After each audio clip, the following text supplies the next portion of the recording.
Department of Justice fighting back every way they can against the special master, against the stay on the document review. Remember, they were told no more investigative team gets access to these documents until we have a special master review for privilege, lots of different kinds of privileges as well. And the national security team can move forward, but the Department of Justice said the FBI can't do that. They can't walk and chew gum at the same time. So they went to try and get this stay removed, and they were repudiated. The United States Department of Justice said that they have to maintain exclusive control over these documents. Nobody can see it, not even the special master, by the way. They didn't even want the special master to see this.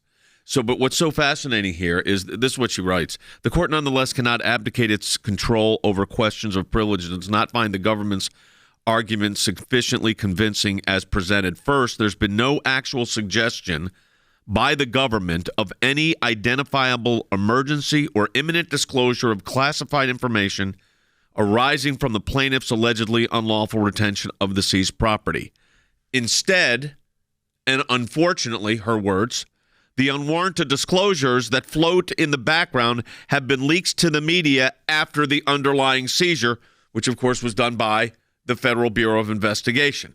So I think it is the first time we've seen it this direct, that the disclosure itself was the basis upon which the judge said, wait a minute, you're worried about the plaintiff, former President Trump, disclosing these documents. You're the one leaking them. The truth is, for one, people can get to the right security clearances, but two, this is, I think, that Washington, like Rick always talks about the overclassification, so that they control everything. And then you talked about so that they have no review. No one is actually, they have no oversight. That's what Department of Justice and FBI can't stand. They use the classification process, and especially the highly classification process, to remove themselves from oversight. They talk about the two bases upon which the lawyers moved to have the special master put in place. You realize also, they're saying we don't trust the special master.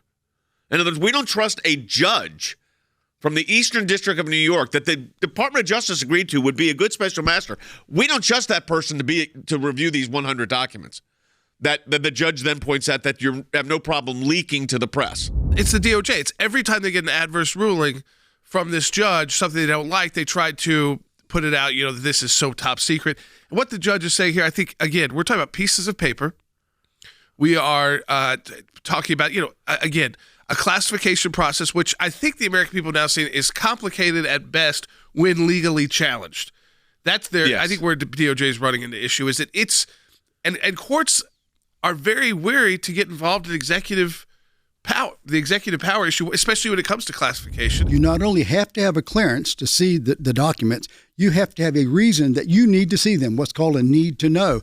And my fear, and maybe my suspicion, is that, they are not really keeping that standard.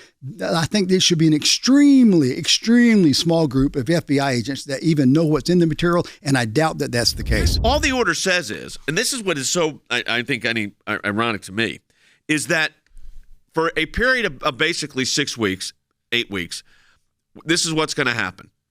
A special master is going to review these documents. The first 100 will be the priority because those are the ones the government has documented as they've said are these really privileged documents or classified documents.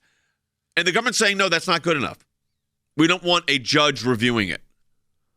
So we need to take the court's word for it. Merrick Garland keeps being indignant about us not trusting the FBI.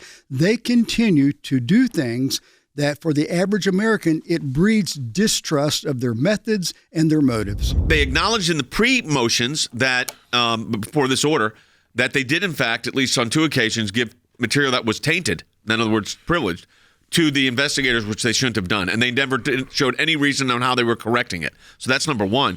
And number two, as the judge said, the only leaks of information here have been after the raid, after the search warrant was executed. That's when stuff leaked. So where did it leak from?